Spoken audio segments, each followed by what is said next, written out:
They've been saying it's been a lot of firsts that have been happening. I think in baseball, I think in the playoff series, and some other stuff. There's been a lot of firsts. And if we're gonna stay on that theme, excuse me, I'm eating these little taquitos. Taquito? No, not taquitos. These aren't taquitos.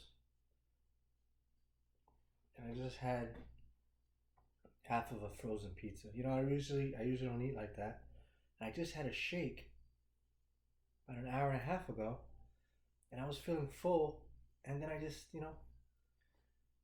guess I'm just getting caught up in the Rangers opening night, Yankees game 3. Ah, the discipline is not eating. You say you're not going to eat late. I say I'm not going to eat late, and then I eat late. Well, I had the shake at a decent time, and I was full, and I was done. And it's just a taste. I didn't need to eat more, but I'm just getting caught up in the whole sports thing. They were right about that. Football makes you, well, when that commercial about Uber Eats. See, look, a penguin. What am I saying? A pigeon riding a skateboard. It's just a commercial, but I don't know. I wouldn't be surprised if that's what they do when no one's looking. Now, talk about first. The reason why I said that is because I just saw Ahmad Rosario fielded a ground ball in the grass at third base. He played the ball and he was like 5 feet into the grass. I never see that. You never see a fielder field the ball in the outfield grass and throw it first. First of all, what happened to the shift? You can't be in the. I know he started in the infield. I'm sure he did because you can't start in the grass. You can't have a foot in the outfield grass. I'm not mistaken. They took that away. But he wound up in the grass and right behind third base, and he threw a one hopper. That's the smart play. Alejandro Kirk hit the ball. I'm bugged out. That was weird. And the other first was Camilo Duvall. They said that Camilo Duvall is one of 24 children. He has 23 siblings. From elementary school up until they're age 40? Oh my god. That's bugged out to me. Two stuff. One of 24 and then fielding a ground ball from third in the grass beyond third. That's just weird. I don't know. Those two things I don't see. I guess going along with this theme is the first hockey post I'm going to make this year is going to be the most random player you could possibly think of. Maybe for some out there. But I can't help. I've noticed this guy for a little while now. I've noticed this guy for a while, but I'm going to say it. Because I have to. His name is Joel Armia. Number 40, Joel Armia. Joel Armia, this guy's been around. They said he's played 11 seasons, but if you go to the website, they consider a season, no matter how many games he played, they count it towards a season, which I don't know. He played one game. So on the website, he has that counted as a season. On the website, not actually in someone's career, I don't think. I know for sure. But he was a part of 11 seasons, I guess you could say. So, yeah. First of all, Volpe just struck out against the lefty. Now here comes Austin Wells. Oh yeah, Austin Wells was hitting 250 runners in scoring position. Volpe's hitting 196. They're leading off the inning. Volpe was, and now Wells is on with batting with nobody on. But when the Yankees are scoring runs, all right. So in this third inning, Grisham hit a double. The Yankees challenged a catcher's interference. That's how bad it's getting. We need base runners. We're challenging a catcher's interference. Like they're down 6-1. I'm like, damn. All right, whatever. And then Bieber did him a favor, threw him 2 more fastballs, and then he hit a double. Did him a favor. But I guess he figured, we're up by 5. They're up by 5. So anyway, what's my point here? Oh, so Grisham doubles, runners in scoring position, right? Who's up? Judge, who leads the team in batting average and runners in scoring position, right? He hits a double. Grisham scores. Who is second on the team in batting average or in runners in scoring position? Bellinger. He gets a base hit. Judge doesn't score because it was a tough read to center field. Okay, fine.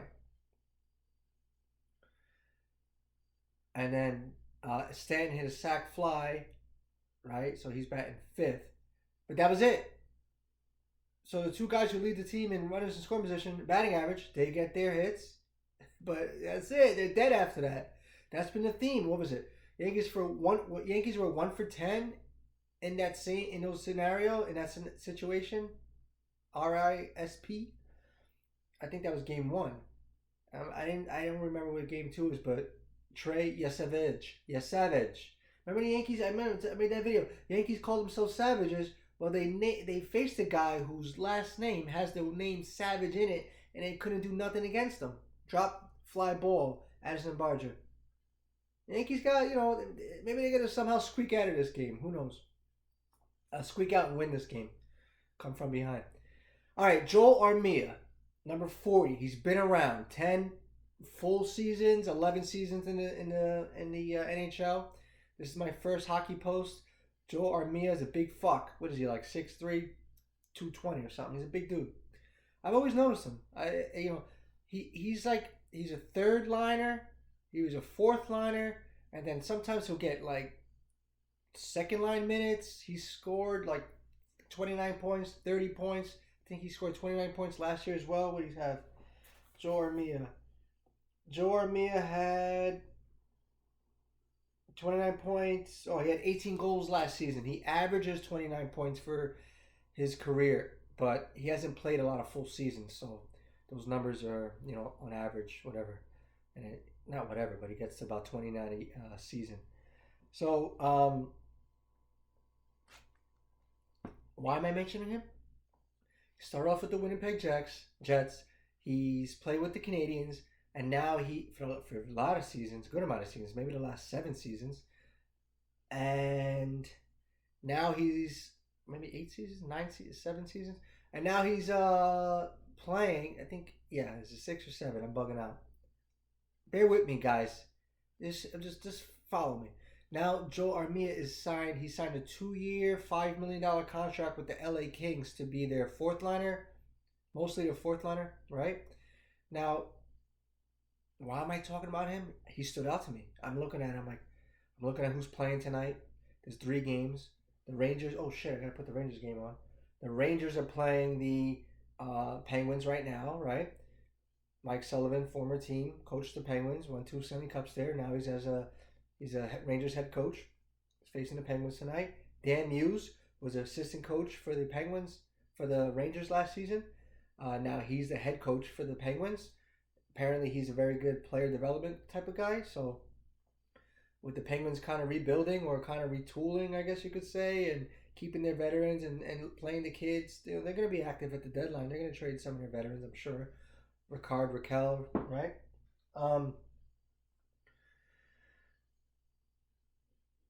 So what I'm saying is that that's the coaching situation. I'm just bugged out. I'm getting these long text messages. I just find it odd at this time. Maybe the Yankee game is on, so it's keeping certain people up. And then I see the Kings are playing the Avalanche tonight at 10:30. So I'm looking at it. I'm like, oh, let me look at the Kings roster. Shit, Joel Armia. He's. I totally forgot he was on the Kings. I didn't even realize he signed a deal there. 2 years, $5 million, $2.5 million for a fourth line player. 2.5. That's a pretty fair value. I mean, that's a pretty good deal on his end. It's not super low, but there's guys that make a little under $1 million. But Armia's been in the league for a little bit, and this is probably why he's been paid 2.5. You would think, that's a little bit. Yeah, it's kind of a little bit considering that a lot of hockey players, or the best hockey players, now Kaprizov is making $17 million a year starting next year. That's the highest paid player in hockey. So it can go as high as 17. It can go as low as like 775,000, and everything in between. But Armia, 2.5 million. I got to look at his contract. That's one thing I should have done. Looked at Joe Armia's contract status prior to this season. For some reason, I always do that. I didn't do it this time. But here's the significance of this. So I'm looking at Army. I'm like, solid. I mean, let's see why they signed him. This is probably why they signed him. Before I begin, the LA Kings, right? What they're really good at is limiting the shots on goal against and limiting the shots on goal against and limiting goals against. So last season they were second overall in shots on goal allowed, 25.5, and they were second overall in goals against, 2.48. So they're known as a defensive team. Um, and they also had 48 wins, which was eighth best in the NHL. So their thing is, and I'm looking, they're 14th in goals scored, so they have 3.04 goals scored. So I'm like, okay, where are they as far as goals scored if they give up very little? So they're defensive first, hard nose, always been a hard nose, but defensive first, hard, tough on the puck, just grinding out players, man, from the first line to the fourth line, pretty much. It feels like, at least definitely the second, third, and fourth, and definitely the third and fourth. Um, like most teams, but the Kings just have that identity, is what I'm trying to say. So Joel Armia has been signed. He's going to be right now. They have him early on playing fourth line as far as on the website is concerned. So here's the significance of Joel Armia. I told you last year he had 18 goals. That was a career high. Career high. He's 30. What? Hey Siri, how old is Joel Armia? Joel Armia is 32 years old. 32 years old. So certainly a lot of hockey left. Probably at that perfect spot you're going to get him, right? He knows who he is. He's at a good age. He's on a team like the Kings where, they play the young guys. They play the veterans. They have a good mix of a good age group mixed, or a mixed age group. So in his career, he's averaged 14 minutes and 18 seconds a game. I don't think with the Kings he's going to be getting that, especially since he's going to be fourth line. Those guys usually get 9 to 11 minutes a game. So I'm looking at it. Who's his potential line mates? This guy, oh crap, the Judge just hit a 3-1 shot. That's a bomb. I never seen him hit the ball like that. Oh my God. Judge just hit. Holy shit. All right. I've never seen, another first. I've never seen Judge hit a home run like that.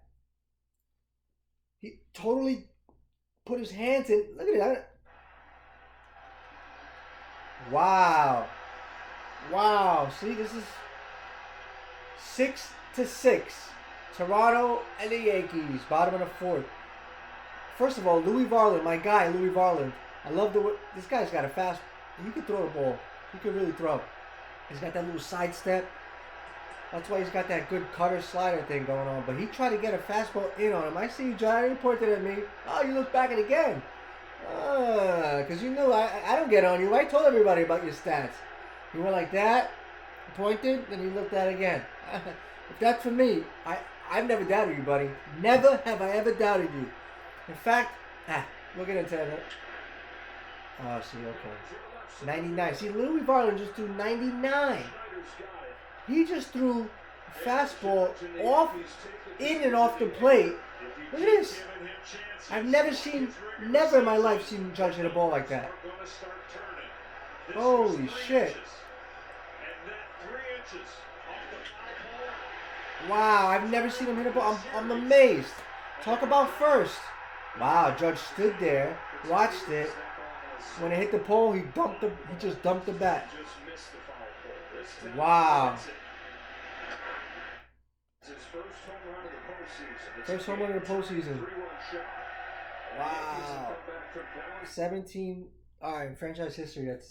He has 17 franchise. He has 17 postseason home runs. That's 7. Bernie Williams leads with 22. My guy Bernie. Excuse me.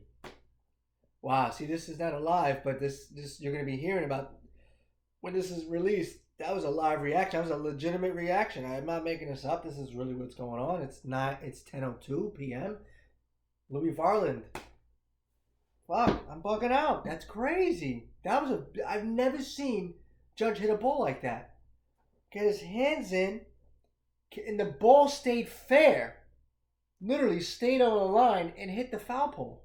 Fair pole, foul pole. They call it foul pole, but it's a fair ball. That was crazy. All right, let's go back to Joel Armia. So Joel Armia, yes. What was I even? What am I even getting at? All right, yeah. So his potential line mates are Jeff Mallett. They have him listed. He's 28 years old. He played in 12 games last year for the Kings. He had 10 minutes and 17 seconds he averaged, right? Alex Turcotte, he was a first round pick by the Kings like 4 years ago. He's 23 years old, maybe 5 years ago. He's 23 years old now. He averaged 11 minutes and 44 seconds. He played in 67 games. He probably didn't play in all the games on the fourth line, but right now they got him on the fourth line. So, my point is that if that's the case, because there was other guys that had, oh, they're showing the Barger drop. See, that was big. There are other guys that on the team who average about 9 minutes a game, but they only played like a minimal amount of games as well, something along the lines of Mallet, 10 minutes and change, about 12 games.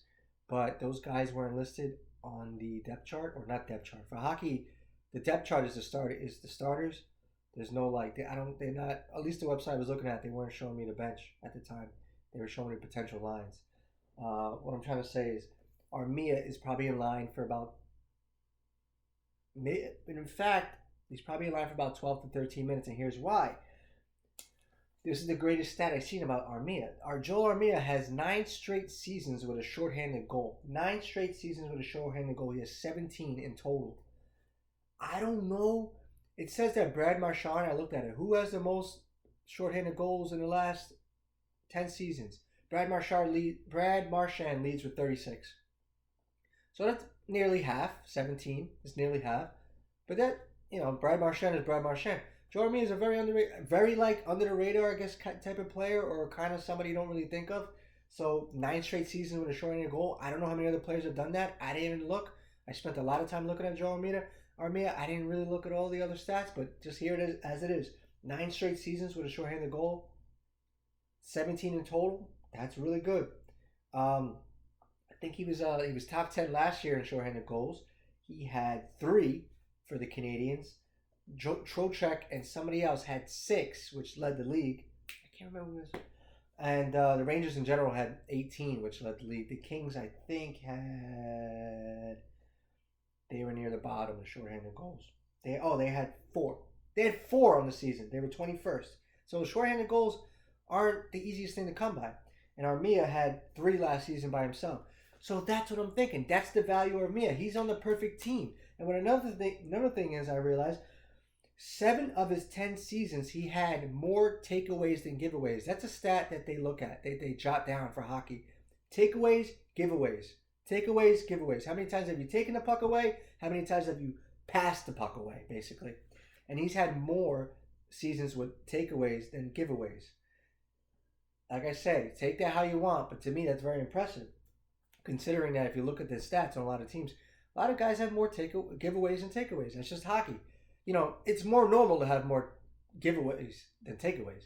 But Armia plays a very sound game. In the 14 minutes that he plays, he's not giving the puck away. He's gonna play shorthanded hockey. He's gonna play tough minutes. He's a big dude. If you really want to be a really physical winger, he could. He doesn't. I don't think he always plays that game. But if you really wanted to play power forward and hit you like that, he would be doing a lot of damage. So doesn't give the puck away. 7 of 10, and one of those he had 18 and 18. That was in 2020, 2021 with Montreal.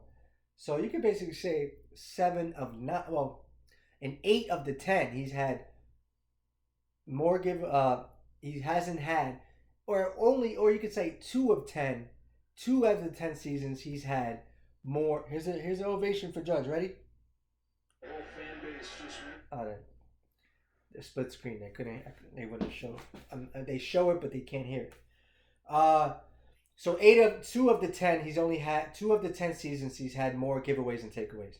All right, I'm spending 19 minutes and 30 seconds on Joel Armia, but I'm also looking at the Yankees live. Basically, I mean, we got stuff going on. This is just talk, sports talk. So that's what I'm saying.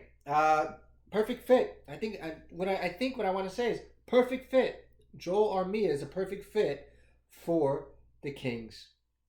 They play that top to bottom, hard-nosed hockey. You know, you want those reliable guys, especially with the Kings. If you're going to be in that lineup, you got to be reliable.